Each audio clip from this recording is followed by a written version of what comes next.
আসসালামু আলাইকুম এভরিওয়ান, কেমন আছেন? আশা করি ভালো আছেন। আলহামদুলিল্লাহ আমিও ভালো আছি। আজ রান্না করব মজাদার একটা তরকারি, এই জাটকা ইলিশ। এই যে দেখেন, জাটকা ইলিশ কেটে কেটে পরিষ্কার করে ধুয়ে নিয়েছি। পেঁপেটা ভাপায়া নিয়েছি আগে থেকে। সরিষা, সাদা সরিষা বাইটা নিছি। তারপরে পেঁয়াজ কুচি করেছি, ধনিয়া পাতা কুচি করেছি, কাঁচামরিচ কুচি করেছি। কিভাবে রান্নাটা করব আপনাদের সাথে শেয়ার করতেছি। মাছটার মধ্যে হলুদ মরিচ মাইখা নিতেছি, মরিচের গুঁড়া, হলুদের গুঁড়া। আর হলুদ মরিচ মাখাই নিলে মাছটা ভাজতে ভালো হয়, ভাঙে না। সুন্দর মতো এখন ভাজা নিব। মাখানোটা হয়ে গেছে, এখন কড়াইটা গরম হয়ে গেছে, তেলটা দিয়ে দিচ্ছি। এখন তেলটা ভালো করে গরম হয়ে যাক, করে মাছগুলা দিয়ে দেব। তেলটা গরম হয়ে যাক, চুলার আঁচটা বেশি নেই, তাপমাত্রা খুব কম। তেলটা গরম হোক। তেলটা গরম হয়েছে, মাছগুলো দিয়ে দিচ্ছি একে একে। বিসমিল্লাহির রহমানির রহিম।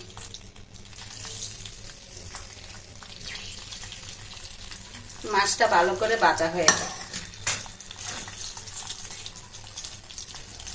বোনেরা, মাছটা এক পাশ হয়ে গেছে, উল্টে দিচ্ছি।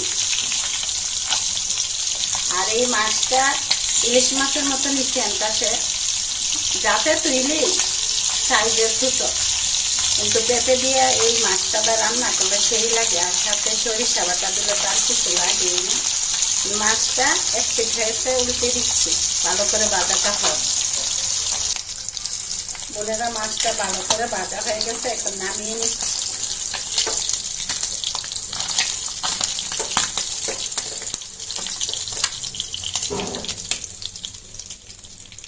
আর এখন একে একে সবগুলো মাছ ভেজে নিচ্ছি। তো ভাজা হয়ে যাক। বোনেরা, সবগুলো মাছ ভাজা হয়ে গেছে। এখন কড়াইটা বসিয়ে দিয়েছি রান্না করার জন্য। এখন তেলটা দিয়ে দিচ্ছি কড়াইতে।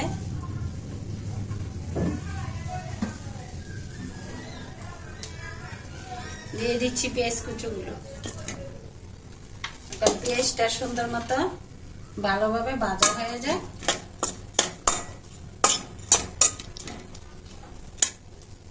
তো বোনেরা, পেঁয়াজটা ভালো করে ভাজা হয়ে গেছে, এখন একে একে মশলাগুলো দিয়ে দিচ্ছি। দিয়ে দিচ্ছি পরিমাণ মতো রসুন বাটা, দিয়ে দিচ্ছি পরিমাণ মতন আদা বাটা। পেঁপে দিচ্ছি তো, তার জন্য আদা দিয়েছি। দিয়ে দিচ্ছি পরিমাণ মতন হলুদের গুঁড়া, দিয়ে দিচ্ছি পরিমাণ মতন লাল মরিচের গুঁড়া, দিয়ে দিচ্ছি পরিমাণ মতো জিরার গুঁড়া। এখন মশলাটা যাতে পুড়ে না যায়, হালকা একটু ঝোল দিয়ে কষিয়ে নিচ্ছি। ভালো করে মশলাটা কষানো হয়ে যায়। ভালো করে মশলাটা কষানো হয়ে গেছে, আর তেলটাও ছেড়ে দিয়েছে। সাথে দিয়ে দিচ্ছি সরিষা বাটা,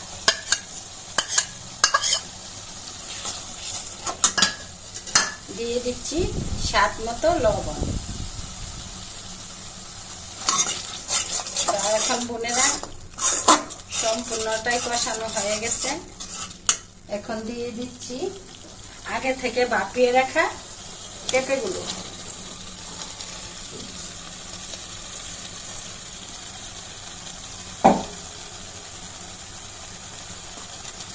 সরিষাটা সাথে দেওয়াতে ভালো একটা ফ্লেভার আসছে, মনে হয় স্বাদ হবে তরকারিটা। এই যে দেখুন কি সুন্দর একটা কালার আসছে। সরিষার জাসটা একদম প্রাণটা জুড়িয়ে গেল। আর পেঁপেটা তো শরীরের জন্য অনেক ভালো। আর সাথে দিচ্ছি সরিষা। তো ঝোলটা দিয়ে দিচ্ছি বোনেরা। দেখুন কি সুন্দর একটা কালার আসছে। এখন আগে থেকে যেহেতু পেঁপেটা বাপিয়ে নিয়েছি, এখন মাছগুলো, ভাজা মাছগুলো দিয়ে দিচ্ছি। জাটকা মাছ, জাতীয় মাছ ইলিশ, কিন্তু ইলিশ হলে ইলিশের মতনই গ্রাম, ছোট হলে কি জাত তো ইলিশ, তার জন্য। এখন এখন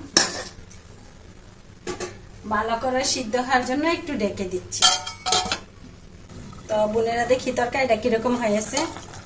মাশাআল্লাহ মাশাআল্লাহ, কি সুন্দর একটা কালার আসছে আর ভালো একটা ফ্লেভার আসতেছে। ইলিশ ইলিশ দেখি একটু টেস্ট করে। মাশাআল্লাহ সেই স্বাদ।